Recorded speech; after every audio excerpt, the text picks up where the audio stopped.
নমস্কার প্রিয় বন্ধুরা, আমার এই বক্তব্যটা শুরু হওয়ার প্রথমেই আমি আপনাদের অনুরোধ করব, ধৈর্য ধরে পুরো বক্তব্যটা শুনুন, যাতে আপনারা স্যাক্ট 1 লেকচারার্স বিষয়ে অবগত হন। আমি একজন স্যাক্ট 1 লেকচারার। আমরা স্যাক্ট 1 লেকচারার্স, অর্থাৎ আমরা ইউজিসি কোয়ালিফাইড লেকচারার্স। প্রিয় বন্ধুরা, আমি আজ আমাদের দীর্ঘদিনের বঞ্চনা হওয়া, শোষিত হওয়ার কথা বলতে গেলে অনেক কথাই উঠে আসবে। আমরা বিগত প্রায় 30 বছরের বঞ্চিত হওয়া এক শ্রেণীর শিক্ষক। আমাদের ছাত্রছাত্রীরা আজ কেউ কলেজে শিক্ষকতা করছেন, কেউ করছেন স্কুলে শিক্ষকতা, আবার অনেক ছাত্রছাত্রী আজকে গবেষণাও করছেন। কিন্তু খারাপ লাগে যখন আমাদের থেকে শিক্ষা পাওয়া ছোট ছোট ভাই বোনেদের মতো আমাদের ছাত্রছাত্রীরা আমাদের দিকে আঙুল নির্দেশ করে বলছেন আমরা নাকি অযোগ্য, আমাদের শিক্ষকতা করার যোগ্যতাই নেই।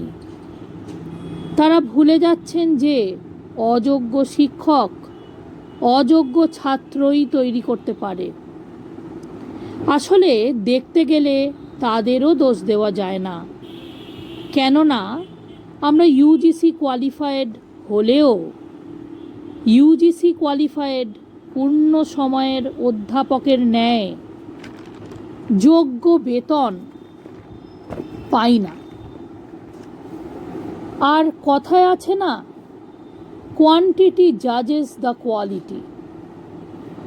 তাই যেহেতু কোয়ান্টিটির দিক থেকে আমরা পূর্ণ সময়ের অধ্যাপকের থেকে অনেক অনেক কম বলে আমাদের ছাত্রছাত্রীরা আমাদের পুরোপুরি শিক্ষক বলে মেনে নিতে পারছেন না। হয়তো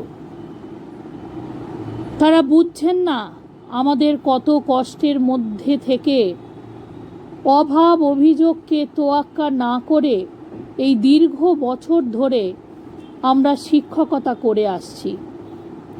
একই কোয়ালিফিকেশন থাকা সত্ত্বেও শুধুমাত্র কম টাকা পাই বলে কত বঞ্চনা, কত অপমান সহ্য করে চলেছি। কিন্তু যখন তাদের ক্লাস নিতে গেছি তখন তাদের টেরও পেতে দিইনি। আমাদের এই অপমান, এই বঞ্চনার কথা আমরা তাদের বুঝতেও দিইনি। আমরা আমাদের শিক্ষকতা করে গেছি শুধুমাত্র ছাত্রছাত্রীদের মুখ চেয়ে। তাই তো আমাদের হাতে তৈরি ছাত্রছাত্রীরা আজ কেউ গবেষক, কেউ বা শিক্ষক হতে পেরেছেন। আজ সরকার আমাদের স্যাক্ট 1 লেকচারার্স পদ দিয়েছেন, তার জন্য সরকারকে অশেষ ধন্যবাদ।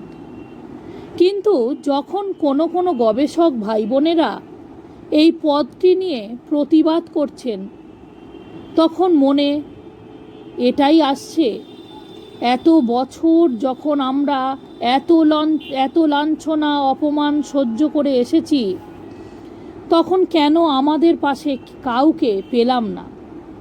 অন্তত আমাদের হয়ে একটু কথা বলবে, অন্তত আমাদের দুঃখটা বুঝবে। তাহলে আজ কেন? আমি বলতে চাই, আমাদের স্যাক্ট 1 লেকচারার্স গ্রুপে প্রত্যেকে ইউজিসি কোয়ালিফাইড।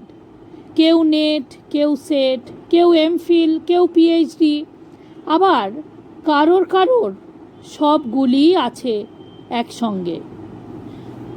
আবার বিশেষভাবে বলতে চাই, আমাদের এই গ্রুপে রয়েছেন গোল্ড মেডেলিস্ট, যার প্রায় 25 থেকে 30টা ন্যাশনাল ইন্টারন্যাশনাল জার্নালে পাবলিকেশন রয়েছে। ইন্টারন্যাশনাল জার্নালের chief reviewer, editorial board member. আবার অনেকেই আছেন যারা পোস্ট ডক্টরেট করছেন। অর্থাৎ আমি সকলকে এটাই বলার চেষ্টা করছি, আমরা কেউই অযোগ্য নয়। আমরা এই গ্রুপে সকলেই যথেষ্ট যোগ্য, যদিও যোগ্যতা অনুসারে আমরা আমাদের শিক্ষকতার মান চাই। নমস্কার।